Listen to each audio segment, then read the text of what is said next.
मौजूदगी अभी बिहार के रोहतास जिला के अंदर नासरीगंज प्रखंड, तो कहीं ना कहीं देखा जाए तो 12 पंचायत है, जिसमें एक पंचायत यहाँ पर है अमियावर पंचायत। इस पंचायत को पूर्व मंत्री उपेंद्र कुशवाहा गोद भी लिए थे।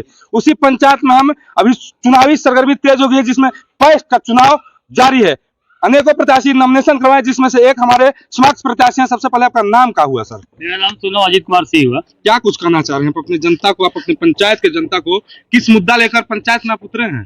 सबसे पहले तो आपको ये सच चैनल देखने के लिए सभी सज्जन साथियों को मेरा नमस्कार, और साथ ही साथ आपको भी नमस्कार। आपको भी मेरे चैनल में स्वागत है जी। समस्या देखिए ये है कि किसानों को समस्या पूर्व से आते रहा है। हम सभी जानते हैं कि हमारा देश जो है कृषि प्रधान देश है। यहाँ की 70% जो अर्थव्यवस्था है कृषि पर है। और बिहार का या भारत का अगर आप अर्थव्यवस्था चेंज कर सकते हैं तो नोट छाप के नहीं चेंज कर सकते हैं, अनाज पैदा करके चेंज कर सकते हैं। तो इसी बीच हमको एक प्रत्याशी मिले जिनका नाम अजीत कुमार सिंह हुआ। अमियावर पंचायत से पैक्स चुनाव लड़ रहे हैं। और किसानों की समस्या ये है, जो किसान उपज करता है उसका उपज का सही मूल्य नहीं मिल पाता है। पहला समस्या हुआ। दूसरा समस्या ये है, किसान को जो पैक्स द्वारा खाद मिलता है वो तो कम दाम के बात ही हटाइए, खाद मिलता ही नहीं है। किसान को बीज मिलता है, किसान को गेहूं खरीदारी होता है, गेहूं नहीं खरीदाता है। किसान को जो पैक्स द्वारा गोदाम की समस्या है, जो भंडार होता है। कहीं ना कहीं अगर देखा जाए तो ये जो पैक्स का जो चुनाव होता है, यही 2-3 चीज इसमें अहम भूमिका निभाती है। बीज वितरण, जन वितरण प्रणाली, वितरण के लिए एक दुकान होता है छोटा सा, तो यहाँ पर है नहीं है। जन वितरण की दुकान थी यहाँ पर पूर्व में, लेकिन जन वितरण की दुकान से उनको इनकम कम था। वे यहाँ का जो पैक्स सचिव है वे अधिक मुनाफा वाला काम करते हैं। जन वितरण की दुकान लाइसेंस तो कोई चालू भी नहीं। डिफाल्टर घोषित नहीं हुआ है। नहीं, डिफॉल्टर नहीं हुआ है। यहाँ पर धान के अधिप्राप्ति होते रहता है। खाद का जिल्लत यहाँ पर, खाद का लाइसेंस रद्द है। खाद का जिल्लत भी होता होगा, बहुत जिल्लत होता है। कहाँ से खाद आता है? हाँ, तो किसान क्या करेगा, ब्लैक में खरीदता है, बाहर से दुकान से 200 का 400 का 800। जी। दूसरी समस्या ये है कि अगली बार 2189 रुपया की सरकार का जो मूल्य कीमत था धान का जी, यहाँ पर 1700-1800 जो पूर्व में लेते रहते थे। अब किसान कहीं ना कहीं तो देगा ही। किसान के तो घर नहीं है अनाज रखने के 100 क्विंटल। तो उसका तो विरोध आप लोग को विरोध बहुत किए हैं। तो उसी विरोध में एक व्यापारी आया सबल दुबे, जो कुटाहा का हमारे पड़ोसी ही है, हमारा बगलगिरी है। और तो वे रेट यहाँ 1900 किया, तब जाके यहाँ के पैक्स से अध्यक्ष या सचिव जो भी यहाँ के हैं कार्यरत है, तब जाके किसानों को 1900 को रेट मिला। इस बात को हमको समझाइए। जैसे जो सरकारी रेट है, कहीं ना कहीं देखा जाए तो 2300 कितना है? सरकारी रेट कितना है? 2300 रुपया धान सामान धान के है, 2320 रुपया। एक लेते कैसे थे पैक्स? अगर देखा जाए तो सरकारी जो पैक्स हुए हैं, सरकार के समक्ष जो काम करते हैं, सरकार के अधीन जो काम करते हैं, तो उन्होंने कैसे लिया? पहले तो 17 साल के लिए 1700 के रेट लिए, लेकिन पर साल 2023 में 1900 के लिए। तो इसके लिए आप लोग विरोध किए, तो फिर क्या हुआ? विरोध किए तो भाई एक व्यापारी आया, तो व्यापारी सबल दुबे आया, तो 1900 किया, तो 1900 इनको भी लेना पड़ा। तो कोई बाहर से जब व्यापारी आए तब उनको लगा कि कहीं ना कहीं हमसे गलती हो रहा है। तो व्यापारी को देखते हुए उन्होंने भी अपना रेट बढ़ाया। जी।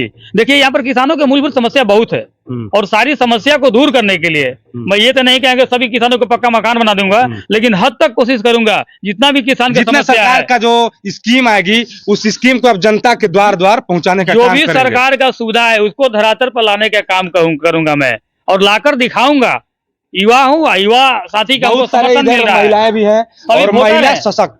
अगर कहीं ना कहीं देखा जाए तो भारत देश को 2047 तक विकसित राष्ट्र भी बनाना है जी। तो जब तक महिलाएं सशक्त नहीं होगी, मजबूत नहीं होगी, तब तक केवल पुरुष को मजबूत होने से कुछ नहीं। इनके लिए आपने क्या सोचा है? सभी हमें बताए, चाची सभी यहाँ पर हैं, और सभी यहाँ पर देखिए कोई अथी नहीं, सब वोटर हैं यहाँ पर। जितने लोग देखे सब वोटर हैं। महिलाओं के लिए आपने क्या सोचा है? महिलाओं के लिए देखिए पैक्स के अंदर जो सुविधा आएगा, बहुत सारे ऋण मुहैया कराया जाता है, जिससे ये पशुपालन कार्य कर सके, पशुपालन करने के बाद दूध को बेचे, उनके लिए इनको ऋण मुहैया कराया जाता है जी। तो हमारे अगर पैक्स अंतर्गत आएगा, और जो स्कीम आएगा ही आएगा 2025 में, सरकार का जो नीति है, सारी कार्य को पैक्स अध्यक्ष के माध्यम से जनता के द्वार द्वार पहुंचाना है। सारी महिला और जितना किसान भाई जनता है, जो भी सरकार जो स्कीम आएगा, और सरकार से कदम मिला के चलने का काम करूंगा, और सारी सब सुविधा जो है, जो स्कीम है, धरातल पर लाने का काम करूंगा।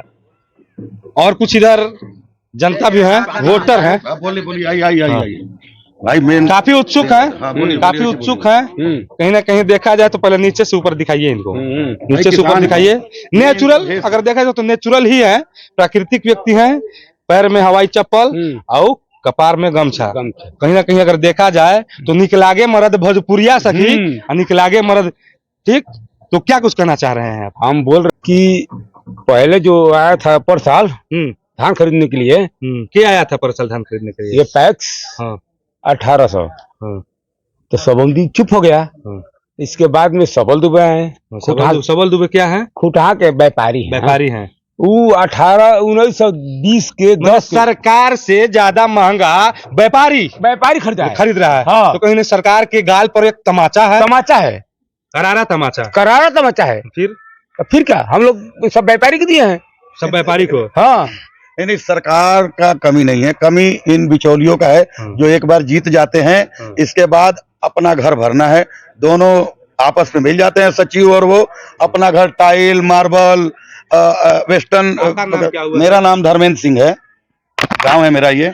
किसानी हमारे लोगों का काम है, बचपन से बाप दादा यही करते हैं क्योंकि बिहार में इंडस्ट्री तो है नहीं। मेन जो इंडस्ट्री है वो किसानी खेती है, ठीक है। दूसरा चीज, इन लोगों ने 10 साल से एक तरह के मतलब कंट्रोल कर लिया है पूरे सिस्टम को। अभी आप लोगों के समक्ष ये जो भावी उम्मीदवार, भाई देखिए, युवा हैं, हमारे बीच के हैं, ठीक है। कोई गलत कुछ करेंगे तो हम इनको पकड़ सकते हैं, इनको कुछ कह सकते हैं। अच्छा, वो लोग सुनने के लायक नहीं हैं और ना ही कुछ करने के लायक हैं। तो इसलिए हम चाहते हैं कि इस बार पुरजोर बदलाव हो जाए, जो हमारे सिस्टम में सेट नहीं करेगा। बिल्कुल नया विकल्प, नया बिल्कुल अजीत जी। हाँ, इसलिए आप देख रहे हैं कि इनके साथ इतना हुजूम खड़ा है, ठीक है। वो बदलाव चाहता है। ये कोई देश का चुनाव नहीं है, ये किसानों का जिंदगी और मौत का चुनाव है, जिससे उसका साल भर का रोजी रोटी चलता है, उसके बच्चों का पालनहार चलता है। और आप उसके संग, देश के प्रधानमंत्री का पहला विजन है कि हमारा किसान समृद्ध होगा, सुखी होगा, तभी हमारा देश आगे बढ़ेगा। कुछ चंद बिजनेसमैनों के कारण देश नहीं चलेगा, लेकिन ये लोग प्रधानमंत्री के कहे को भी ठग देते हैं। जी, इधर का भी कुछ दृश्य को दिखाइए। सारे किसान हैं यहाँ पे, दिखाइए। आइए भाई, देखिए सब किसान है, गरीब किसान है। अभी बोलिएगा, बोलिए। अजीत भैया बहुत अच्छे इंसान है, बहुत नेक दिल के इंसान है। मैं आप सबसे हाथ जोड़ के विनती करता हूँ, इनको वोट दीजिए। बहुत नेक दिल के इंसान है जी। जो माहौल है पैक्स चुनाव में, हमारे गांव का किसान जनता भाई मजदूर जितने हैं सभी हमारे समर्थन में है। और ये माहौल जो लहर है, ये समर्थन लग रहा है, इन लोग का जनविश्वास लग रहा है कि ये चुनाव हम प्रचंड वोटों से जीतेंगे और जितने हम वादा जो सरकार के सुविधा जो आता है वे धरातल पर ला कर दिखाएंगे। और ये जीत हमारी जीत नहीं होगी, अमियौर पंचायत के पैक्स के किसान की जीत होगी। जी, अगर देखा जाए तो कहीं ना कहीं बिहार को और भारत को सशक्त करने के लिए किसान को मजबूत बनाना अहम जरूरी है। और इसी बीच बहुत सारी योजना आने वाली है, जिसमें यहाँ के जो गरीब और वंचित किसान हैं उसको मजबूत बनाया जाए। थोड़ा सा महिलाओं से भी थोड़ा समझाने का प्रयास करेंगे। तेरा नाम कहाँ पर? सरस्वती देवी। जो अजीत भैया जो खड़ा है, भावी उम्मीदवार हैं, पैक्स अध्यक्ष के पद से अपना नॉमिनेशन पर्चा भर दिया, चुनावी मैदान में कूद पड़े। तो आप कैसे देख रहे हैं अजीत जी? हमनी के ये बा कि हमनी के लड़का काम करे जात रहन, लादे गाड़ी तो दूसरा गांव के ले आवत रहन, आ हमार लड़का हमनी के सब चलावत रहन जा। तो हमनी के कहना बा कि अजीत बाबू के माने जितावे के बा। हाँ। अच्छा, जैसे गाँव में चाची कैसन चर्चा बा? चर्चा ई ठीक बाड़न, बदलाव हुई। हाँ, बदलाव हुई। 10 साल की विरासत की माने 10 साल। हाँ, 10 साल की विरासत के कबार के फेंक देवे। हाँ, फेंक देवे के बा, इनका जिता देवे के बा। हाँ, हमनी नया विकल्प अजीत भैया। हाँ, हमनी के लड़का कमाए जा सन तो दूसरा गांव के आवत रहन जा, हमनी के गांव जी। तो फिलहाल इतना ही काफी। फिर मिलेंगे अगले वीडियो के साथ। जय हिंद। मैं विकास कुमार, आप देख रहे हैं 7 किलोमीटर।